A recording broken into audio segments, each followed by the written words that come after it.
Hello, my friend. Hello, hello, hello. And happy 20 years in the ministry. So we start there. Like, you've been in the ministry for 20 years. What's it like being a 20-year-old in, doing God's work? Let's start there. I want to ask this question. How old were you when I started in the ministry? I can't say that out loud. You see, this limelight thing, we can go both ways here. So I was 18 when I started in the ministry. So it was straight from school. So I finished my matric year, wrote my finals in November, and 1st of December 1999 was my first official day as an employee here at St. Mark's. Wow. Yeah. You know what? Thank you so much. We thank God for affording you the opportunity to come and serve Him in such a magnificent way. Yeah. I think we've learned so much. And I know you don't like the limelight, and we're not doing this for the limelight. We're literally acknowledging and thanking God for your life and what you've done for all of us and the work you've put in. We literally thoroughly appreciate it. So congratulations, my friend, on your 20 years and 20 more years to go. Do you know what is very humbling? Talk to me. 20 years is actually not a long time. When I think about the work of God and how many thousands of years He's been doing it and how many generations have gone before where people have given their entire lives, and then I'm like, I'm here celebrating 20 years. Like, 20 years. And I understand it. It is, and I do appreciate it, and I do thank the Lord for it. But also in perspective, it's also just, it's a little bit. Yeah. I'm thankful, but wow, the picture is much bigger. You know what?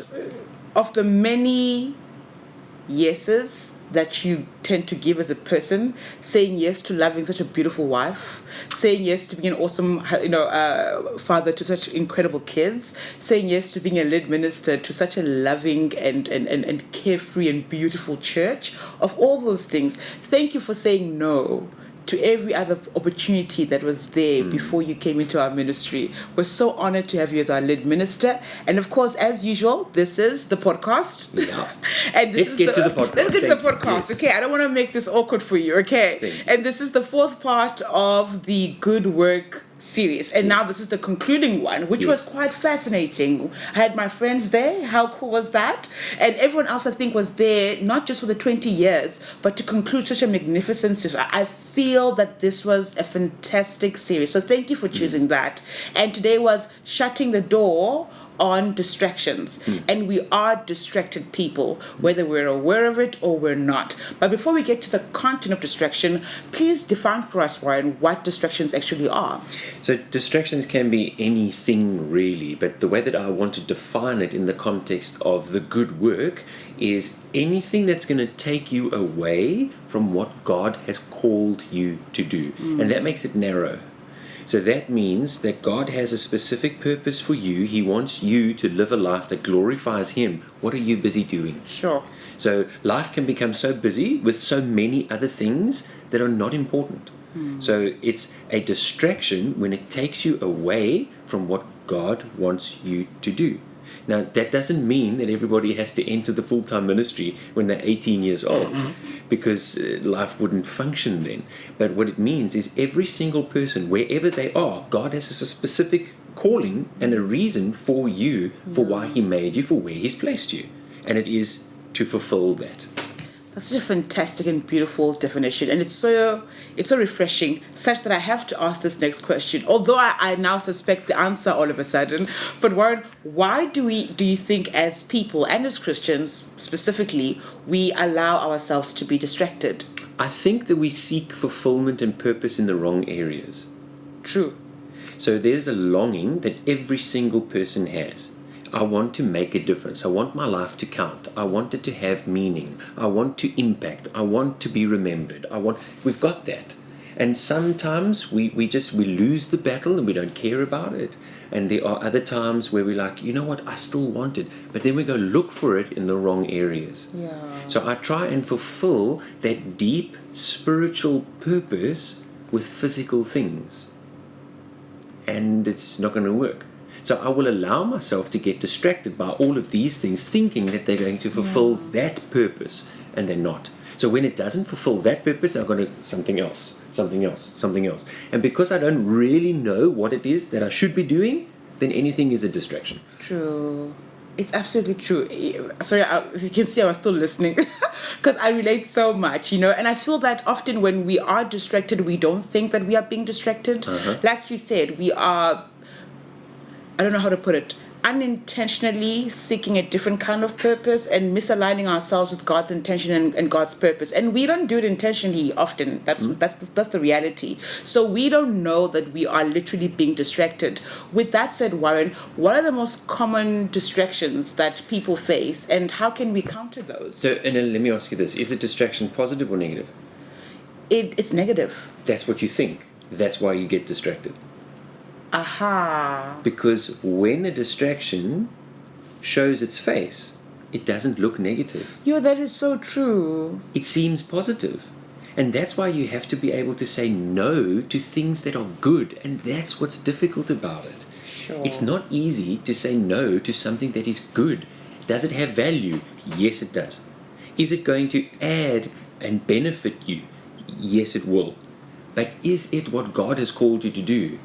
No. Yeah. So the enemy knows this, and he can fill your life with good things, doing all sorts of good things, helping people here, helping animals there, for this cause and for that cause, and doing this and doing that, and all over the place. And I'm not saying we mustn't do those things, but if those are the distraction, then please don't do them. True. So why, and what are some of the common ones? It's things like the distraction that we have of opportunity because it's good. Yeah. So I get involved because it's a good opportunity. True. The distraction of opposition, and this opposition is all about the rumors, and it's about the things that are going to take away your time and your mind from what you should be doing to try and prove a point. So these rumors are not true, and we try and counter the rumors with the truth. You don't have to. The rumors will just fade out. True. So don't waste your time trying to sort out every little thing that everybody says about you. People are going to talk. As soon as you start doing what God wants, they're going to talk. So you just be true to who you are and who God has made you. And then the distraction of an entitled spirit. So it's where you feel privileged. So it's, but I deserve this and I can have these privileges, even though it's wrong and not godly. It's not with the spirit of humility. Sure, that is so incredible. It was eye-opening to hear that, because especially the part about the entitlement. I think literally for some of us, that's always the case. You feel like you're entitled to something because of how hard you've worked or how you've earned this position. Like Warren, like bringing you coffee. Do you ever feel like, you've earned as the lead minister that opportunity, that platform, so now you're entitled that we should make you coffee because you're the lead minister of St. Mark's? I feel like for some people, that's just the mindset that I'm entitled to this. And often I've realized entitlement for most people is not something they're aware of. They don't think that they're being entitled. They will put in another word in place. And that's why I love the fact that we used entitlement this morning as part of some of the most common distraction, which I think of the three, that's the most common distraction, and we don't know that. So that's really amazing. Lastly, the last question I want to ask you. I think we're all amped and excited to do the good work. So we're planning for next year. Many of us say, God, use me. This is what I want to do differently in my life. We do want to do the good work. But what are some of the key points we should remember in order for us to be able to successfully serve God diligently? So to sum up our series from Nehemiah, and remember that that's what the series was about. It's looking at the example that Nehemiah set that we can follow. So he accomplished that good work. How did he do it? Well, he didn't just brashly, all of a sudden, hastily say, I'm going to do this, and then jump in. No, he sought the Lord faithfully. And that's probably the most difficult part of the good work. It is to be able to wait. How long? Yeah. You wait until you know that the Lord says move. And how long is that? That's like infinite. But you know what we don't know? We don't know what the Lord is doing whilst we're waiting. What we do know is he hasn't said move. Okay? But we don't know what he is doing while we are waiting. Not just what he's doing in us, but what he's doing in the hearts of everybody else that he's preparing. So when you move, it's the right time in that person's heart. It's the right time in that person's life. Now, you can't control that. So wait. because the Lord knows. So you seek the Lord faithfully, and then you are also going to stand firm in the face of opposition, because it's going to come. And when it comes, you don't let it distract you. You don't let it get to you. You use it to make you even more determined, because then you know, I must be busy with a good work. Yeah. And then you shut the door on the distractions. So when you push through the opposition, and then all of these other good things start coming, and you say, hang on, I'm not going to lose sight of what God has called me to do here, because I'm not just busy with a good work, I'm busy with a great work.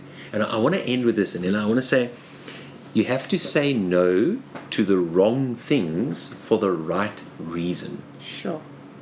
Because just saying no that's not the practice. And we did practice that a bit today. It's being able to say no for the right reason. And when you know that the reason is because God has called me to do something great, it's easy to say no. Even to good things, Sure. It's easy. So how much easier is it then to say no to the wrong things? Then it's like, it's not difficult at all. Yeah. When you know that your reason is right.